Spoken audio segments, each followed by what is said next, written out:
नमस्ते दोस्तों, मैं पप्पू शर्मा कोडिंग शर्मा के इस चैनल पर आपका स्वागत करता हूं। आज का वीडियो सी प्रोग्रामिंग के ऊपर रहने वाला है, जिसके अंदर हम आज कुछ नए टॉपिक को डिस्कशन करेंगे। मैं बता दूं, पिछले वीडियो में मैंने सी प्रोग्रामिंग का सिलेबस का डिस्कशन किया था और उसी सिलेबस के अकॉर्डिंग वन बाय वन करके पढ़ेंगे। तो चलिए आज का डिस्कशन को स्टार्ट करते हैं और आज के वीडियो के अंदर हम लोग पढ़ेंगे लैंग्वेज क्या है, कंप्यूटर लैंग्वेज क्या है और साथ ही सी प्रोग्रामिंग जो एक कंप्यूटर लैंग्वेज है वो क्या है और उसके क्या हिस्ट्री है और साथ ही फीचर्स क्या है। इन सारे टॉपिक को इस वीडियो के माध्यम से हम खत्म करेंगे, तो आप वीडियो अंत तक देखें। वीडियो आपके लिए बहुत फायदेमंद होगा। चलिए सबसे पहले यहाँ समझ लेते हैं कि इंट्रोडक्शन टू लैंग्वेज। लैंग्वेज क्या है, लैंग्वेज के बारे में समझते हैं। Language is a system of communication used by a humans to express thoughts, idea, emotions and information। मतलब लैंग्वेज एक कम्युनिकेशन है, एक मीडियम है जो एक एक ह्यूमन और दूसरे ह्यूमन माने एक आदमी और दूसरे आदमी के बीच में इंफॉर्मेशन को शेयर करने के लिए, अपना इमोशन को शेयर करने, आइडिया को शेयर करने के लिए हम लोग को लैंग्वेज की जरूरत पड़ती है। ठीक है, लैंग्वेज जैसे हम लोग भारत के अंदर रहते हैं तो यहाँ ज्यादातर हिंदी बोला जाता है, तो हम लोग हिंदी से सीख जाते हैं बचपन से ही। तो हिंदी जान गए तो अब हम क्या करते हैं, वैसे व्यक्ति जो हिंदी जान रहा होता है उससे हम लोग आपस में बात कर पाते हैं। ठीक है, जैसे अगर हमको इंग्लिश आ रहा होता, आपको भी इंग्लिश आ रहा होता, तो हम दोनों आपस में बात कर पाते। तो उसके लिए लैंग्वेज की जरूरत पड़ती है। तो बहुत सारा लैंग्वेज है, हिंदी है, इंग्लिश है, बंग, बंग, बंगाली है ना, उड़िया है, कन्नड़ है, ये सब है। तो उसी तरह ये सब लैंग्वेज है। ठीक है, अब यहाँ पर हम बात करेंगे आगे कंप्यूटर लैंग्वेज। कंप्यूटर लैंग्वेज का मतलब हो गया कि एक ह्यूमन और दूसरा कंप्यूटर, ये दोनों आपस में वार्तालाप कर पाए, कम्युनिकेट कर पाए। माने हम कंप्यूटर से कम्युनिकेट कर पाना करना हो हमको। ठीक है, तो उसके लिए हम लोग को कंप्यूटर की लैंग्वेज पता होना चाहिए, तब हो पाएगा। जैसे हम जो चीज कहेंगे कंप्यूटर वो करके दे, वैसा बना के दे, वैसा चीज बना के दे, वैसा सॉफ्टवेयर बना के दे, तो उसके लिए हम लोग को कंप्यूटर लैंग्वेज की जरूरत पड़ती है। क्लियर, इसलिए हम लोग सी प्रोग्रामिंग को पढ़ते हैं, तो वहां से हम लोग लैंग्वेज सीखने के बाद, कंप्यूटर की लैंग्वेज सीखने के बाद हम लोग कंप्यूटर से कम्युनिकेट हो पाते हैं। जो जो भी चीज डेवलप करते हैं कंप्यूटर वो करके देता है। चलिए अब यहाँ पर कुछ लैंग्वेज की टाइप है, ठीक है, उसको समझते हैं। सबसे पहले यहाँ देखिए machine level language. Machine language जिसको लो लेवल कहते हैं, माने वो ऐसा लैंग्वेज जिसको मशीन समझता हो। ठीक है, जो जीरो और वन के फॉर्म में होता है। ठीक है, वो लैंग्वेज मशीन लेवल लैंग्वेज कहलाता है। और जीरो वन को हम लोग बाइनरी कोड कहते हैं, वो तो आपको पता ही होगा, और वो मशीन लेवल लैंग्वेज है। आगे देखिए अगला लैंग्वेज असेंबली लैंग्वेज, जो लो लेवल के ही श्रेणी में है। असेंबली लैंग्वेज क्या है कि यो इंग्लिश का सिंटेक्स रजिस्टर के बेस पर ये काम करता है। ठीक है, मैंने बाइनरी जो कोड लिखते थे जीरो वन, उसकी जगह मतलब समझिए शॉर्ट देखिए यहाँ मिनिमिक्स, न्यूमेनिक्स है ना, ये इसका यूज करते हैं शॉर्ट फॉर्म, वो असेंबली लैंग्वेज हो गया। तो assembly language machine level language से थोड़ा सा इजी हुआ। उसके बाद आता है बात हाई लेवल लैंग्वेज का। इसको देखिए, हाई लेवल लैंग्वेज का मतलब ऐसा लैंग्वेज जो यूजर को अंडरस्टैंडिंग का लैंग्वेज है, जो यूजर जिसको आसानी से रीड कर सके, राइट कर सकता है और डिबग कर सके, उसको फाइंड कर सके, तो वो हाई लेवल लैंग्वेज के अंदर आता है। ठीक है, और हाई लेवल लैंग्वेज को फिर कन्वर्ट, अगर हाई लेवल लैंग्वेज हम लोग सीखते हैं तो उसको फिर कन्वर्ट करना पड़ता है मशीन लेवल लैंग्वेज के अंदर, और मशीन लेवल लैंग्वेज में कन्वर्ट होता है तभी वो मशीन समझ पाता है। ठीक है, तो ये लैंग्वेज अभी तक देखे, क्या देखे, एक मशीन लेवल लैंग्वेज जिसको लो लेवल, असेंबली लैंग्वेज ये भी लो लेवल, और एक हाई लेवल लैंग्वेज को पढ़े हैं। जैसे यहाँ पर हाई लेवल लैंग्वेज के अंदर कुछ लैंग्वेज दिखा रहा है यहाँ पर, Python, Java, C plus plus, C sharp और जावा स्क्रिप्ट, ये सब कुछ हाई लेवल लैंग्वेज के अंदर आता है ये सारा लैंग्वेज। आगे बढ़िए, अगला है स्क्रिप्टिंग लैंग्वेज। स्क्रिप्टिंग लैंग्वेज का मतलब ये हुआ कि मतलब वैसा लैंग्वेज जिसके मदद से हम कोई भी चीज डेवलप करते हैं। ठीक है, often use to automate task और रन इनसाइड अदर प्रोग्राम्स, मतलब किसी एक प्रोग्राम के अंदर दूसरी चीज को रन करने का फैसिलिटी देता है। इसके अंदर पाइथन, जावा स्क्रिप्ट, रूबी, बेस और पीएचपी ये सब स्क्रिप्टिंग लैंग्वेज के अंतर्गत आता है। इसको भी पढ़ेंगे, अच्छे से समझेंगे। उसके बाद क्या है, markup language. Markup language HTML hyper text markup language, XML, markdown, ये सब जो है ये एक्सक्रिप्ट मार्कअप लैंग्वेज है, जिसके अंदर क्यूरी कमांड हम लोग प्रिपेयर करेंगे, तैयार करेंगे, उसके बेस पर काम करेंगे। आगे बढ़िए। अगला है क्यूरी लैंग्वेज। क्यूरी लैंग्वेज जिसमें SQL structure Curie language, database के लिए रूप में इस लैंग्वेज का यूज करते हैं। डेटाबेस पर कोई भी ऑपरेशन करना होता है तो हम लोग इस लैंग्वेज को लगाते हैं। उसके बाद है लॉजिक एंड फंक्शनल लैंग्वेज। ठीक है, लॉजिक एंड फंक्शनल लैंग्वेज के अंदर आता है एआई लिप्स, प्रोलॉग, लिस्ट प्रोसेसिंग बोलते हैं इसको, और ये प्रोलॉग है। और ये हैस हैसल हैसल, ठीक है, ये प्योरली फंक्शनल लैंग्वेज है। ये तीनों जो है ना, ये लॉजिकल लैंग्वेज है जिसका यूज एआई के रूप में करते हैं, आर्टिफिशियल इंटेलिजेंस के रूप में।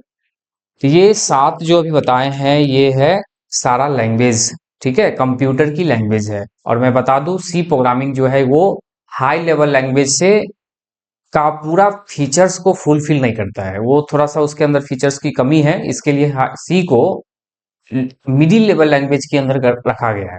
ठीक है, चलिए आगे आइए। Introduction to C programming. देखिए, सी प्रोग्रामिंग को आप समझते हैं कि सी क्या है। यहाँ पर क्या है, what is C programming. C programming क्या है, तो C is a general purpose procedural programming language developed at AT and T Bell laboratory in of USA in 1972। देखिए, सी जो है ना जनरल पर्पस का ये मतलब हुआ कि जिसका उद्देश्य जो है ना कुछ भी हो सकता है। एक छोटा सा कैलकुलेशन से लेके बड़ा से बड़ा काम तक भी हो सकता है, वो जनरल पर्पस कहलाता है। माने छोटा एक एडिशन करने का काम से लेके और बड़े से बड़े कॉम्प्लेक्स प्रोग्राम भी हो सकता है। ये सब जनरल तौर पर जो भी काम करना होता है तो हम लोग सी प्रोग्रामिंग के अंदर करते करते हैं, इसलिए इसका जनरल पर्पस के लिए बनाया गया था। प्रोसीडरल प्रोग्रामिंग लैंग्वेज माने ये स्ट्रक्चर वे में काम करता है, वन बाय वन करके एक प्रोसीड, एक स्ट्रक्चर है, प्रोसीडरल वे में करता है। ठीक है, और जिसको डेवलप किया गया था AT and T Bell laboratory के अंदर, यूएसए के अंदर जो AT and T Bell laboratory था उसके अंदर इसको 1972 में डेवलप किया गया था। किनके द्वारा डेवलप किया गया था, डेनिस रिची के द्वारा।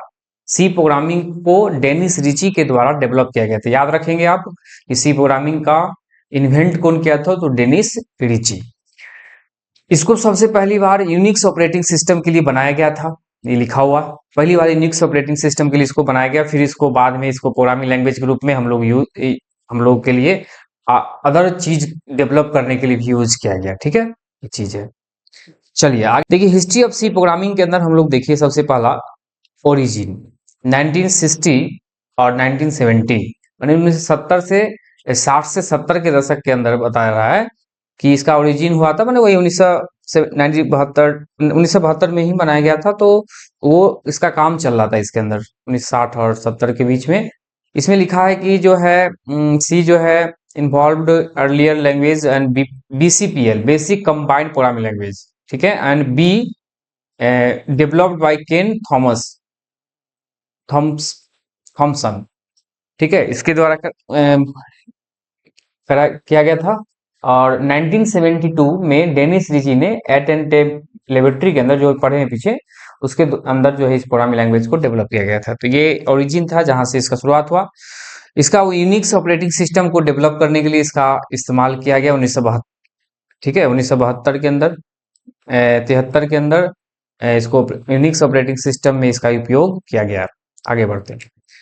अगला है स्टैंडर्डाइजेशन, मतलब 1978 के अंदर कर्नेगन एंड रिचर्ड रिची, मतलब डेनिस रिची, कर्नेगन और रिची जो थे वो फर्स्ट बुक बनाए थे, लिखे थे, जिसका नाम था, उस बुक का नाम था द सी प्रोग्रामिंग लैंग्वेज। मतलब ये द सी प्रोग्रामिंग लैंग्वेज बनाया गया था, जिसमें के एन आर सी ये नाम दिया गया। के का मतलब कर्नेगन और आर मतलब रिची, मतलब डेनिस रिची, ये दोनों ने मिलके और ये बुक तैयार किए थे सी प्रोग्रामिंग का, द सी प्रोग्रामिंग लैंग्वेज। ठीक है, 1978 में। 1989 के अंदर ANSI American National Standard Institute standardization C, जो रिजल्ट थी आंसी C89 इसका ये आया था। उसके बाद आईएसओ के अंतर्गत इसको एडॉप्ट किया गया।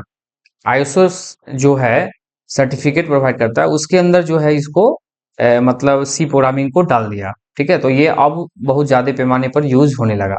ठीक है, उसके बाद लेटर रिवीजन, उसके बाद इसमें कुछ अपडेट आया, जैसे C99 मैंने 1999 के अंदर इसके अंदर इनलाइन फंक्शन क्या कॉन्सेप्ट आया मैं बताऊंगा आगे। न्यू डेटा टाइप लाया गया जिसमें लॉन्ग, ठीक है, लॉन्ग इंट ये लाया गया, वेरिएबल का लेंथ एरे का कॉन्सेप्ट लाया गया। उसके बाद C11 आया जिसके अंदर 2011 के अंदर मल्टी थ्रेडिंग सपोर्ट किया गया, इसके अंदर इम्प्रूव्ड यूनिकोड सपोर्ट किया गया, इसके अंदर लाया गया। उसके बाद C18 18 के अंदर बग फिक्स वर्जन C11 और सम माइनर इंप्रूवमेंट इसके अंदर किया गया। तो ये अपडेट करके और दिन पर दिन नया नया फीचर इसमें ऐड करते चले गए। ठीक है, चलिए आगे बढ़ते हैं। अब उम्मीद करते हैं कि आपको ये हिस्ट्री समझ में आ गया होगा। आगे बढ़ के अब हम फीचर्स ऑफ सी प्रोग्रामिंग को पढ़ते हैं। चलिए देखिए, फीचर्स ऑफ सी प्रोग्रामिंग क्या है। सी जो है ना वो एक general purpose structure programming language है। स्ट्रक्चर कहने का ये सेंस अभी बताए पीछे कि स्ट्रक्चर का मतलब हो गया टॉप टू बॉटम अप्रोच के अंदर एक सेक्शन बाय सेक्शन एग्जीक्यूट करता है ये। ठीक है, और सी को मिडिल लेवल लैंग्वेज की श्रेणी के अंदर रखा गया है। इसके अंदर कुछ फीचर्स की कमी है जिस वजह से इसको हाई लेवल लैंग्वेज नहीं रखा गया, मिडिल लेवल लैंग्वेज के में इसको डाला गया।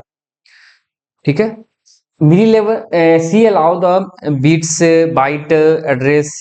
ठीक है, ये सब चीज के कारण इसको मिडिल लेवल लैंग्वेज के अंदर रखा गया। सी का जो कोड है वेरी पोर्टेबल है और अलाउ करता है some C run on machine different hardware configuration. The flexibility of C allow it to use to system programming as well application programming। ठीक है, ये कुछ बात है, आगे बढ़िए। अगला जो है फीचर से लिखा है कि C is commonly called structure programming language because of a structure similarity of Algol and Pascal। इससे मिलता जुलता इसका है सी प्रोग्रामिंग का जो स्ट्रक्चर है इसका उसी से मिलता जुलता है। The distinguishing features of a structure programming language is compartmentalization of code and data। ठीक है, और the structure programming language one of the divide in the entire programme into the modules. देखिए, स्ट्रक्चर प्रोग्रामिंग लैंग्वेज जो है ना वो क्या करता है, वो डिवाइड करता है इन पूरे प्रोग्राम को मॉड्यूल में और छोटे छोटे मॉड्यूल में तोड़ता है, जिसको हम फंक्शन के बेस्ड पर समझेंगे आगे चल के। फंक्शन और उसको जब तक कॉल करेंगे तब काम करेगा। टॉप टू बॉटम अप्रोच में काम करता है और each module execute job one task, मतलब एक मॉड्यूल एक बार में काम करता है और टॉप टू बॉटम के रूप में ये सी प्रोग्रामिंग काम करता है। ठीक है, तो उम्मीद करते हैं कि आपको इस छोटे वीडियो के अंदर समझ में आ गया होगा कि लैंग्वेज क्या है, कंप्यूटर लैंग्वेज क्या है, सी प्रोग्रामिंग क्या है, सी प्रोग्रामिंग का क्या हिस्ट्री है और साथ ही सी प्रोग्रामिंग का क्या फीचर्स है, इसका चर्चा किए हैं। और एप्लीकेशन के अंदर समझेंगे कि सी प्रोग्रामिंग का क्या उपयोग होता है। तो बहुत सी प्रोग्रामिंग एक बेस है, जितने भी प्रोग्रामिंग लैंग्वेज सबका ये बेस है। जिसे जावा पढ़ेंगे आप, C++ पढ़ेंगे, आगे चल के एंड्रॉयड पढ़ेंगे, जो भी पढ़ेंगे उस प्रोग्रामिंग लैंग्वेज का ये बेस है। अगर ये बेस क्लियर हो गया, अच्छे से समझ में आ गया, तो आपको अदर प्रोग्रामिंग लैंग्वेज में किसी तरह की दिक्कत नहीं होने जा रही है। ठीक है, और इस प्रोग्रामिंग को अंत में पढ़ने के बाद हम बताए भी थे कि प्रोजेक्ट भी बनाएंगे और उसके अंदर कुछ डेवलप भी करेंगे और गेम बनाएंगे छोटे छोटे, और भी बहुत सारा चीज हम करने वाले हैं। तो अब अगले वीडियो से हम सी का जो प्रोग्राम का क्या स्ट्रक्चर है, सी के प्रोग्राम को कैसे लिखते हैं और कैसे कैसे उसका एग्जीक्यूशन करते हैं प्रोग्राम का, इस पर वीडियो लेके आएंगे और फिर आगे चल के हर एक टॉपिक को बारी बारी से पढ़ेंगे और उसका डिस्कशन करेंगे अच्छे से। ठीक है, तो उम्मीद करते हैं समझ में आया होगा। आज का वीडियो यहीं तक रखते हैं। अगर ये वीडियो पसंद आया होगा तो एक लाइक करें, अपने दोस्तों में शेयर करके, चैनल पर पहली बार आए तो सब्सक्राइब कर लें और इस चैनल से जरूर जुड़े रहें। आपके लिए वीडियो बहुत फायदेमंद होगा। मैं एक बात बता दूं, अगर इस वीडियो से रिलेटेड कोई डाउट है आपको तो इस वीडियो के डिस्क्रिप्शन में टेलीग्राम चैनल का लिंक दिया हुआ है, व्हाट्सएप का ग्रुप का लिंक दिया हुआ, आप उसको ज्वाइन कर सकते हैं। आप वहां पर डाउट क्लियर कर सकते हैं मैसेज करके। ठीक है, थैंक यू।